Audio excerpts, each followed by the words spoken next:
banned on blue side this time by Weibo. Instead, they're actually going to be banning out the Kalista. So do they go Yone? My guess is they don't go Yone, and they're going to have a plan to try to deal with Knight's Yone. That, I think, is like the third evolution of this kind of Yone conundrum. But it doesn't give me a lot of faith.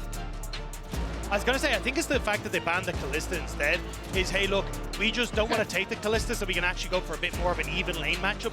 Also, the fact that Light has already brought in some things like the Caitlyn and try and change things, yeah.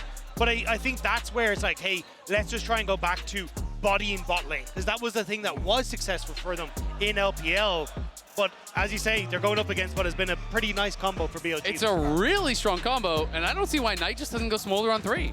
And then you have the exact same problem that you had in game number 1, right? And this is my concern. You know, the question is then, okay, does Weibo say, well, game 1 actually we fought pretty well, but we lost because we didn't have enough engage? You know, do they draft some sort of additional form of hard engage or some way to really make the fights happen on their terms? Because I think that is going to be something that they do really require if they want this game to look very different. And with Ezreal and Maokai, you have that primary form of engage. You also have an AD carry who can both stay alive, but also reach backline with that ultimate. And I mean, this just feels like a really obvious AD slam, but it's not going to be the Smolder. No, it's going to be the Kaisa instead to get that good matchup in the bot lane. And I think that is kind of to say, hey, look, we need something that's going to be able to match Light, because Light has been incredible on this Ezreal. And as this game starts to go on, there is so much CC going the way of BLG. You're going to be able to unlock this Ezreal for a lot of those fights. But I think that's honestly where Kaisa is going to struggle. I look at not a huge amount of frontline dive to try and set up. Like, Skarner kind of likes people to play into him. You need something that's a bit more focused on further dive, but I just don't really know how you're going to get it. Yeah, I'm not sure. I mean, it's going to be interesting, right? And we could obviously just draft hard engage with the support, and I think that does fix a lot of the issues. You know, so far, there has not been a lot of support bans. It is just the Rakan, but like Rel is up, Alistar is up, Nautilus is up, Leona's up, right? Everything's up. So you can just grab some sort of hard engage champion. I think that plus some sort of high consistent DPS champion for Knight would round out the composition that BLG have quite well. And I do think Jax is a great answer for side lane Yone later on. You can outscale. Counter-Strike, obviously such a strong answer to all of the auto attack damage that Yone does really rely on. And we'll see if it is going to be, you know, a little bit of a cook in the draft, and if they are going to be sending Maokai to top again. BLG certainly thinks that it is a possibility at least, because they are going to maintain that ban here on the brand. Yeah, they are getting value on Weibo's side for the flexibility of the Maokai after showing it last game. This would be crazy. So let's see. There's no way, right? No. Well, I mean, for a while, mid lane Gwyn was actually getting really popular, and this. I think this is a shout out to the Shy from last year, though, right? It was the Quinn that he brought out in this finals, sorry, in the semi-final to take down Bin. So I think it's more of a like, hey, we remember what you did, but it's not going to go the same way. All right, the Akali. All right, Akali versus Yone in the mid lane. This is the unstoppable force versus the stoppable force here on the Akali. This is like the 90% win rate assassin in the mid lane versus the 3-8 Akali, which has not really been looking strong. But he likes those odds. He likes those odds, and it is Knight playing it, so has the confidence that he can just make this happen. This is going to be interesting. They are committing pretty heavily to dive. I think pretty much guaranteed we are getting a hard engage support on 5, I would think, from BLG to really kind of round things out and try to get into that back line.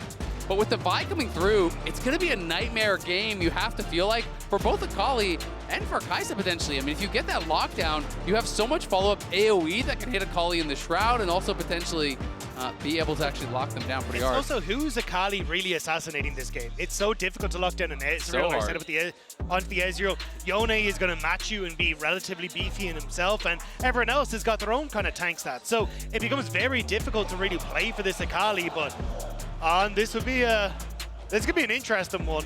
No. I mean, Sejuani Rumble is one of those pairings that we've seen be really popular with the LPL and LCK teams. We were talking about this morning when we were talking about draft, and they do have that triple melee top side here, plus a melee support. So it is going to be the Maokai getting moved around. It is going to be getting flexed. This time it is going to be Crisp that is piloting it, though.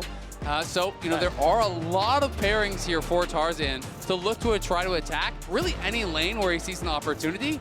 On the other side, I do think it could be a tough game for Knight. I mean, I really agree with you, Rob. There's not a lot of great targets. I mean, if they can execute perfectly and you kind of have Akali diving in on the Ezreal and then he's running away into the waiting arms of Bin's Jax and this kind of thing, then you can make it happen.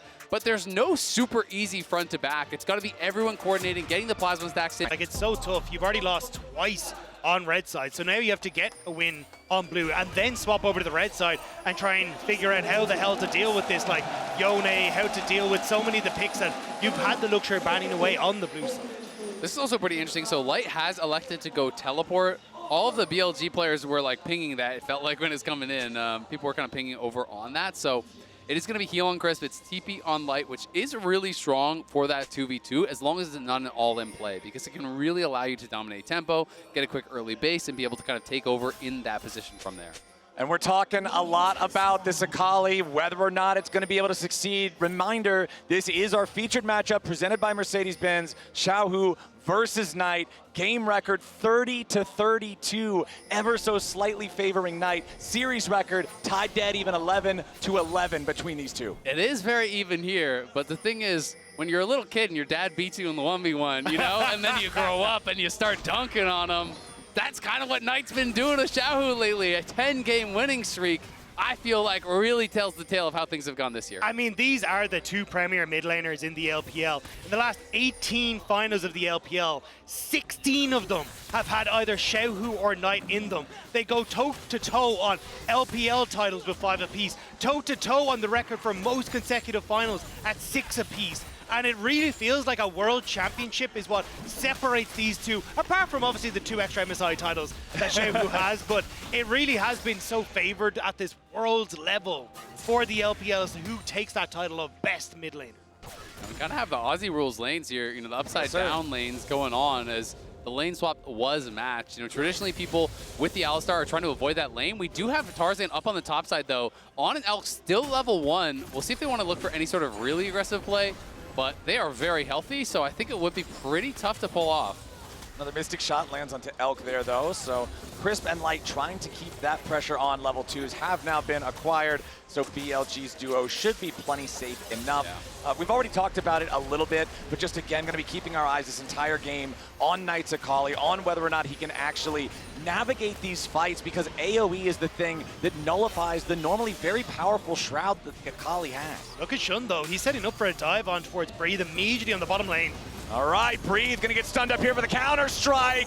Bin wants to get it done. First blood for Shun. It's a 1-for-1 trade as both top laner flashes are spent. Breathe can TP back in though. Bin actually burning the flash and dying. Works out pretty well. As long as you are able to get the majority of this CS, I think you're pretty happy because the kill went to Shun, but the kill went to Breathe and on towards Shun. So actually in the grand scheme of things, it works out pretty even Stevens. Yeah, it's not too bad. I mean, I do think it's still a well set up play here. Bin holds the counter-strike for so long, so when there's the flash coming through, it's still level 2 Breathe. They do kill him off. As far as total gold, though, you did get the first blood over on BLG, and you denied about 4 or 5 minions there, so he's going to be down a little bit of XP once Bin actually does collect the wave as it pushes back towards him. But for the isolated 1v1 for now, things pretty darn even. Plus the extra assist money for making sure that you have a second guy involved in it does end up being 600 total gold versus 300 traded back the other way. Feels good for BLG, but still nice, close game early on with just that trade in the bottom side. It's not going to be another 17-minute first blood in this one, but we're also not getting that chicken fight. Look at Shun again, though. He resets, giant spell, bot lane again. They really want to punish this. I mean, I think it's really smart. The wave is horrible right now for Breathe. Breathe has no flash, no TP, and the wave is heavily stacking and pushing away from him, so they know he's going to be vulnerable. Oh, but now problems up in the top side is on an Elk. Got to be careful here. Light and Chris doing a great job in this 2v2. Enemy support nearly killed as they force on back underneath the turret. Still trying to see if they can put the pressure down. This wave is going to crash as well, so they might be sitting ducks underneath here, especially if Light can get a couple of those Mystic shots to land, but both junglers now just fighting on this bottom side. Luckily, Tarzan was there, so you do get the crash for Breathe on that bottom side, and it won't get zoned off. Yeah, that was interesting. It looked like Shun was trying to delay time, see if he could actually secure it without having to use Smite, because Knight could move over, but at the end of the day, Tarzan does at least force that Smite to be used. And it is going to be Breathe having to back off here. And it will be a bit of an advantage down on that bot side, you know, as far as the experience goes, but not much of one. So it has been total grub control so far in this series for Weibo. The first set of grubs going to spawn here in about 45 seconds. Remember that game number 1, Weibo got 5 of the 6. Game number 2, they ended up getting 6 of the 6. I'm curious if BLG will be able to do a better job fighting for those grubs in this third game, because once again, we've got the Jax-Skarner combo. I mean, it's just felt like they haven't cared because they've been happy to scale, they've been happy to side lane, they've been happy to trade for other things. They're saying, yeah, great, take the grubs, we're going to take our time, we're going to have that patience. But I do think this kind of composition that they've drafted for this time is a lot more scrappy, and they may be looking to fight. Then sidestepping that last Electro Harpoon there, trying to get away from Breathe as Tarzan is again hanging around this bottom side. Both junglers investing a lot into this bottom part of the map, trying to hover this 1v1. But the fact that he shows bot means that it is going to be a grub start top for BLG. Yeah, BLG going in, looking for Crisp first. Sure, he can flip connects, but Knight does not want to go further forward towards the Maokai. Just trying to push Crisp off, though, so they can look towards these early Voidgrubs, but you've now got push in mid. Bin had started to roam up, but he needs to reset, go into that bot lane, so it's a bit of a timing window here for Weibo. Yeah, Tarzan stepping up with Xiaohu, trying to contest here for the grub. Second grub goes over to Shun. Knight's got to be a little bit careful, goes into the smoke, slam into the wall with the Ishtal impact. Shun looking to lock up Xiaohu as Tarzan gets a nice stun there back onto the enemy jungler, but Bin has made his way to the fight first. All 3 grubs going to be secured now by BLG. Fate Sealed forces out a couple of flashes. Crisp now in the middle of everybody. Got to be careful trying to get back over the wall, but Bin's already going to grab the kill on him. Knight behind him, trying to keep everybody corralled. Perfect execution right back over the wall. Breathe finally makes his way in. Equalizer still available, but BLG are all on the exit route. It's 3 grubs and 1 kill for BLG. I cannot believe BLG managed to get out of that. And the fact that Bin got that kill is the only thing that evens up the massive wave he just lost on bot lane as well. So XP definitely in favor of Breathe, but I'm baffled that no one died on BLG side. I mean, they played it out really well. Knight was dancing around in that shroud, waiting until the Sejuani stacks from the passive would actually fall off before getting back into combat, so he couldn't actually get focused down and burst down. I mean, this is the fallout of that wave. It was a massive stack wave. He lost, I would say, a good 2 to 3 waves down on that bot side, and then now it's stacking towards his opponent. So Breathe is going to go plus 20 CS or so, maybe even more than that, off the exchange from where he would have been. Okay, Crisp trying to close the distance here on Elk, but the Kaisa's fast enough to get out. On now, showing up to cover his AD carry, while Knight pops the smoke back in the mid lane again, trying to get away. Nice CC from Tarzan to lock him up, but there is no Sejuani ulti, still only level 5.5, means they don't have the CC to guarantee the kill on the flashless Akali. Yeah, both ultimates not being available meant that they just didn't really have the follow-up damage, so Knight able to step away. Bin now actually being the one to cover, and Bin has been doing a good job of kind of sacrificing himself, but he wants a bit more here. We saw this in the previous game. It's Bin and Shun working together to punish Xiaohu when Knight is no longer able to maintain his position. It's beautifully done, just like the last time. Xiaohu drops, and another kill over to BLG. And he flashes at the back of it as well, which means that he ends up losing that on top of everything as well. Nice play from Bin with the roam up, and Shun has been doing a great job of playing with this Skarner for these ganks through the lane, and now it's going to try and catch Crisp. All right, let's see if Shun can get this done. Bin coming around with the counter-strike from the side. Crisp, only level 5, still pretty squishy here with the Maokai. They're chopping down trees with lampposts. Bin picking up another one as Shun escorts his top laner out. They'll rejoin with Elkin on, but Xiaohu locks up the Skarner and guarantees that Weibo can grab themselves their second kill of the game. They do get that 1 kill back, but still great things happening on the map here for BLG. Knight's pushing in mid lane as well. And with those kills, Bin is now top 10 in MSI plus Worlds kills. He passes Ruler, one of those most historic players here.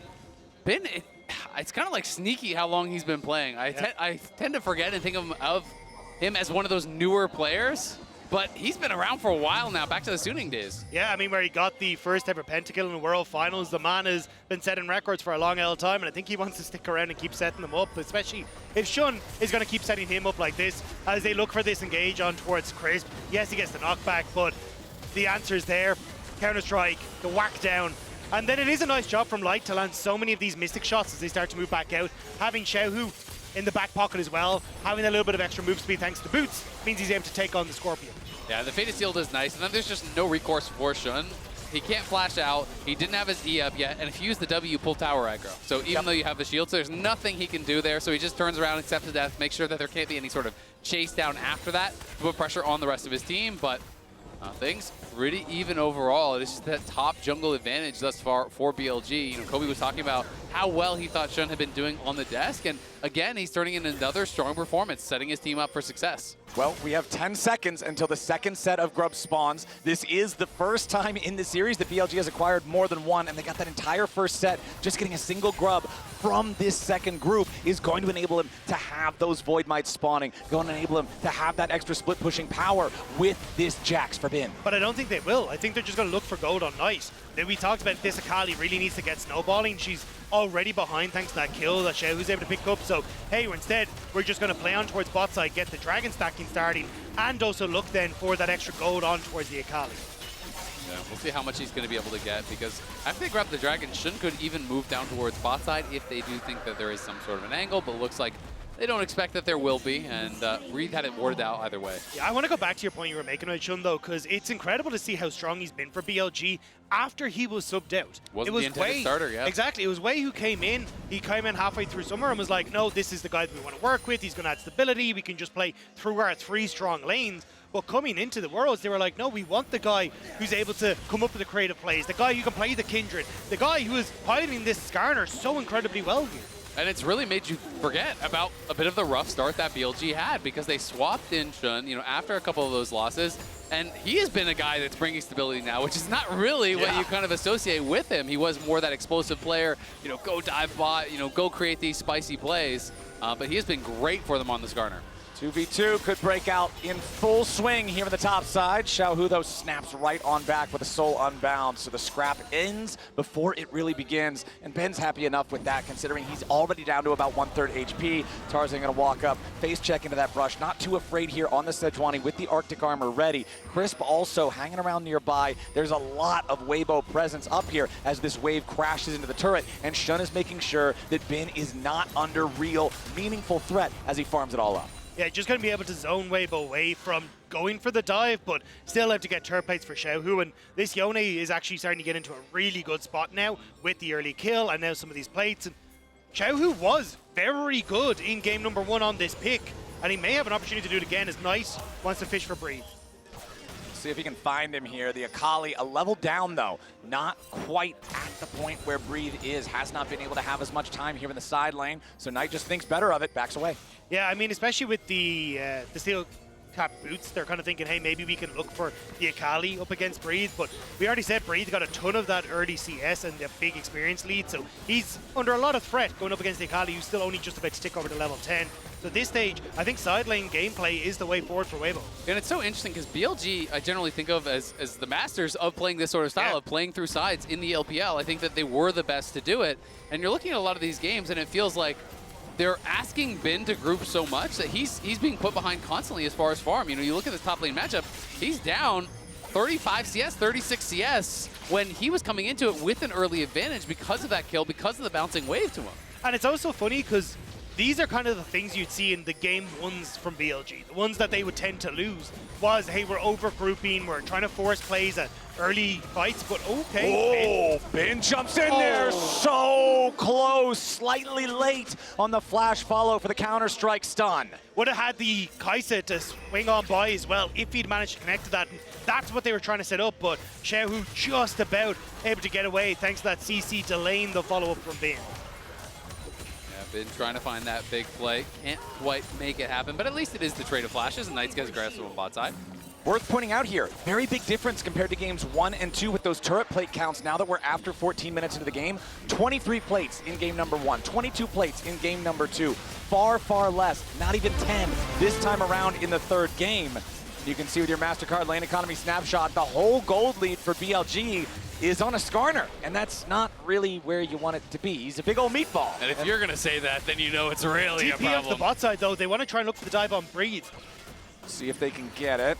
The wave still needs to be pushed up a little bit further. Ben is already in position, but the equalizer summoned up by Breathe to try to get rid of this wave. That last cannon minion will be the only thing to try to walk up to the turret, but it ain't gonna get there in time. Breathe overheated. They immediately engage the Alistar ultimate, and BLG just brought enough firepower. Breathe's best efforts are in vain. There's nothing you can do against the Alistar. Once he pops that ultimate, he's invulnerable to these towers. Lot, again, lost though on that top side. you can see that big wave was crashed by Weibo. So yes, you're getting a kill, but you're still losing on the map as BLG. And at the very least, he actually did kill off the wave with the equalizer before it did crash. Exactly. So the tower damage is now coming in, but they can't kill off that tower. Had he not been able to actually finish off that cannon, maybe the tower goes down as well. Yeah. It is definitely a close thing, but it is not going down just yet. Okay, we got 30 seconds on our next Drake. The first one was picked up by BLG. It's going to be 16 minutes in, and second Drake of the game will only just now be spawning, so it's not like it'll be a big soul rush type of game. BLG obviously would be happy to get it, but I don't feel like there's a ton of pressure on either side to make a play for it, and BLG is overloading the top side instead. And we'll just see what that soul spawn is going to be, because if second dragon is Chemtech, you know it's not going to be that soul, which kind of takes the worst one off the table. And there is still options for things like Hextech and Mountain Soul that I think could be incredibly strong in this game. Herald summoned up mid lane by Weibo as they'll try to force down this tier 1 turret. The first turret's already going to be killed up there in the top side. 2v1. Breathe wanted to try to stop Knight, and on the rumble with the flame spitter needs more damage, but he won't find any of it. Teleport out from Knight to guarantee that he won't be traded back. Even gets out of the way before the true shot barrage would have hit him. And again, another kill gifted across the night. You can see BLG are giving so much to try and get this Akali ahead, but the teleport needed to be burnt, which means that Weibo know Knight can't get involved. So it's a tower trade for the Dragon, plus a kill for BLG. Yeah, and he already has that first item completed, has that Storm Surge, you know, working towards potentially something like a Proto Belt or whatever next. And Bin looking good as well. They can play this 1-3-1 style and just try to use the Kaisa to collapse on those side lanes and look to try to potentially avoid some of these 5v5s that we thought was going to be really difficult in the draft. And the question you posed earlier, Isaac, is now answered. On, what are you doing, buddy? On goes through the Hex Gate, knocks Tarzan back over the wall. Never mind, I should have never doubted. Beautiful impale from Shun, pulls back too. But the counterattack from Xiaohu is there with the Fate Seal. Massive damage on everybody on BLG, but Xiaohu's the first and only to die. Breathe comes in with the equalizer. Knight's gonna try to get away. BLG is burning, and Weibo is turning this whole fight around. Shun is about to drop. It looked good at the start, but Weibo suplexes the play. It was a 2-for-1 special, but their eyes were bigger than their stomach. Weibo immediately jump in and decimate BLG as they're just stuck in the pit, burning alive. It was all about that teleport there from Breathe. The first kill over on a Xiaohu makes you think that BLG could win the fight, but there's so many low health bars on BLG. Breathe just arrives and cooks them up, and Shun playing with fire a little bit here. Has to be somewhat respectful. You lose 2 towers off the back of that lost team fight. Weibo slingshot themselves into the lead. And it was bizarre for BLG to go for this. Knight doesn't have his ultimate available yet. And On playing way too aggressive. Sure, he whacks Tarzan over the wall, but what do you try and achieve here? Because you've got everyone who's stuck in the pit. Xiaohu with a great ultimate as all these melee champions try and go in, but Knight doesn't really have that execution damage. Elk is being pushed back on the opposite side, and then it's that TP that you talked about, Azael, as in comes the Rumble. I mean, credit to Light. This guy hit everything. I want to say he hit 3 straight Qs on Knight, shifts in, hits an ulti on 3 to 4 members as well. His damage had to be out of this world. He's the one who softened up so many of those members. Yeah, no surprise. Watching that team fight, I knew this guy was going to be dominating the damage charts. Him and Xiaohu really tag teaming to get so much done, and even Tarzan, 2K on the Sejuani. And Tarzan barely surviving with about 50 health there as well. Xiaohu trying to use the Fate Seal to get away. Knight puts his body in front of him to lessen the distance, but it still doesn't matter. The Weibo mid laner survives as the bottom lane tier 1 turret falls, and once again, the game is back so close. But you can see in these team fights that it's the AD carries that are already getting to step up, and Light has a massive lead now. And with Weibo just being able to play this dive, push forward, I think it's just opening up for Weibo to really start to take this game. BLG need to get creative. They need to start setting up for these overloading side lane plays so the Akali can get value, but in a team fight, I think I just give it to Weibo. I agree, and I mean, when you look at how these 2 AD carries are having to play all the fights, it's just wildly different. Light is shifting forward. Light is having so much space created for him, while Elk is running for his life from all of these divers on the Weibo side that are piling in, these 4 melee champions that just have a bullseye on the Kaisa. It's going to make it really difficult. So, you know, BLG are going to have to be perfect when they choose those engages. Try to get the plasma in onto Light. Try to get Elk involved in that way so they can get into the backline, burst them down, and find a winning fight through that. But the one thing I will say is Kaisa really can transform as a champion as you get later into the game, because in the early game, you really are that dive champ. Once you start getting more and more AP items, you can kind of just become a full-on poke champ and say, you know what, I'm not going to interact. Very, very scary stuff if he can get to that point, but it's a big if, considering Weibo are the ones who seem to have the magic team fight recipe in this one. We already talked about the AoE earlier, and that dragon fight was a beautiful showcasing of it. The multi-hit on the Fate Sealed, the Glacial Prison on top of everybody, the fact that the Rumble Equalizer then just completely destroyed the whole thing. BLG are going to have to pilot this smart, and that's the thing that they have done so far in the series, though. We've seen 2 very close games thus far, but when it really mattered, when all the chips were down, BLG came out on top twice. I think it's more difficult this time around, though, because of how strong Light is. He gets to dictate the mid wave, which makes it very easy then for you to control sides and make it difficult for Knight and Bin to actually play through those side lane strengths. And as long as you're able to push mid and get vision for the dragon that's in 30 seconds, you're able to keep control over BLG. I think you just set up a front to back where Light is untouched in these fights. Yeah, I mean, I agree with you, but you also have to admit, BLG has had a bit of that magic touch, right? Yep. They have had the ability to fight out. There you go, they got that mojo. They've had the ability to fight their way out of some really difficult situations. And that's one of the things I think that just made them so hard to bet against in the LPL. Even when someone would have a bad game, you look towards On's Bard game, you know, in the finals, where he was dying time and time again, but other players step up on BLG and can be a difference maker. There's so many threats on this team, just as far as individual skill, that you can never count them out of a game. All right, we do have that Hex Rift, and we do have the first one of its dragons alive now as Weibo has control over the bottom side river. Knight is split pushing up in the top lane. Bin just pushing out a wave here in bottom, and it looks like Weibo are going to be able to secure this, but BLG now stepping up a little bit late. Hex Tech Drake secured by Tarzan and Weibo, but now the Skarner ulti coming back over. Equalizer summoned up over the top. Tarzan is low, but he ain't gonna be killed off here just yet, still staying alive a little bit longer. Tarzan burns down, and Shun's taking the kill. Light burst it down! Beautiful execution coming in from Knight as Chris has to try to escape. It's 3 dead on Weibo. It's about to be 4. The dragon fight favored them last time, but this time around it is their death sentence. It was a disaster for Crisp. We'll catch it in the replay. He goes to Twisted Advance on towards Elk as he dies, but Elk slingshots himself into the fight, which then completely leaves Light alone with Knight on the back line. And that is the exact kind of fight what I'm talking about with BLG. You can just never count them out. Knight finds Light, and even with the fight starting so well for Light and getting so much chip damage down, it just didn't matter. He knows the damage thresholds perfectly on the Akali. He flashes forward, finishes off the Ezreal, creates space for the rest of the fight to really get ran over. But keep their eyes on Crisp here. So essentially they think that they've got the help that they need, but Elk shoots himself immediately down into this fight, brings Crisp with them, which means that then Light is completely left alone on the top side. So Knight just turns on towards the AD carry and burns out Light as the rest of BLG are dealing with Weibo in the piss. But look at how much damage that was from Knight. I mean, he knows the thresholds perfectly there. Light was about 80% health when Knight was maybe 20 to 30,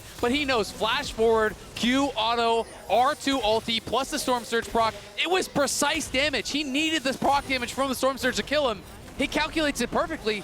That is the difference between the world's best and everyone else. And we were talking at the beginning of the game, hey, if Akali gets a couple of kills, if Akali gets ahead of the pace of everybody on Weibo, starts becoming this single issue threat onto Light, then that's how this comp can come alive. And we're at that point of the game right now as Xiaohu's gonna try to get away here with a Fate Sealed. Bin forcing out the flash from the Weibo mid laner. The counter-strike threatening to potentially be a death blow as Weibo are scrambling to try to defend against a Baroned up BLG. I just love the pressure they're putting on Xiaohu. They know that Yone's ultimate, his flash is so powerful in that 5v5, it's getting taxed constantly. And now BLG get to set up a mid because they've already blown. On engages with a massive 3-man knockup, but there ain't any follow-up to go behind it. On's just gonna be the sacrificial Alistar as everything gets thrown towards resisting the assault. BLG, yes, they'll claim the tier 1 turret, but it stops there. I think that Sejuani up from Tarzan may have just saved it because On was hoping we could take the tower, then follow up, but nobody could auto, and now Xiaohu trying to get away from Bin's Jax. He's Knight's already coming. used the Soul Unbound. Knight's ready and waiting. The storm strikes, but now the rest of Weibo's coming around to try to pick off Elk and Shun. A nice two-man impale comes through, and into the back line goes Knight again. He's already found Light. It's lights out for Weibo. It is an ace for BLG. What is a goat to a king? As he sits there, he will gobble up Weibo, happy as he can be, as BLG look to make this a 3-0. They are barreling straight down mid lane with Shun and Bin. I don't know if they'll be able to end it right here. It doesn't look like they can do the whole thing. Weibo is still standing, but their legs are broken. And look at the gold lead building up from this Baron power play. They're about to take the tier 2 bot as well. This is going to be a 5,000 gold swing here with the Red Bull Baron power play. That is massive. 5,400 gold into their pockets. You needed to execute perfectly to be able to make some of those plays happen earlier on the Akali. Now, not so much. 3,000 gold lead for Knight when he started off this game behind. He has played this absolutely exceptionally.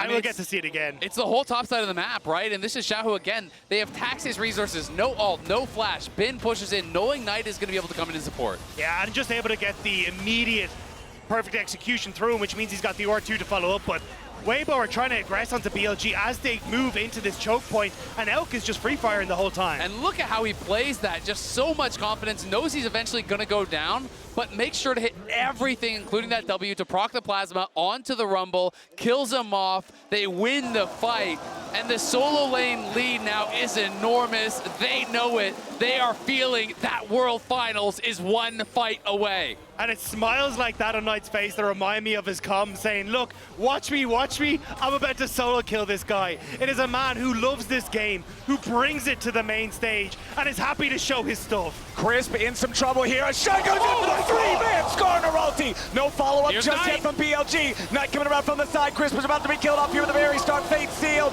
but it is not enough. The only fate sealed today is that of Weibo Gaming. Knight jumps back over the wall as Tarzan and Light scramble to survive. Light kites it out a little bit further, but finally drops.